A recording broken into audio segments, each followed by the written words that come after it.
আসসালামু আলাইকুম। আমার নোয়াখালীবাসীর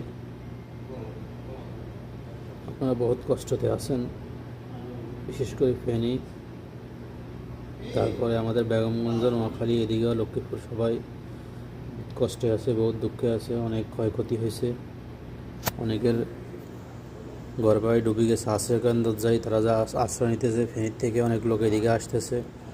এখন আমাদের মাইজদি চৌরাস্তার ওইদিকে অনেক বাসা বাড়ির দাম বাড়াই দিছে শুনতেছি। এইটা আপনাদের ঠিক না।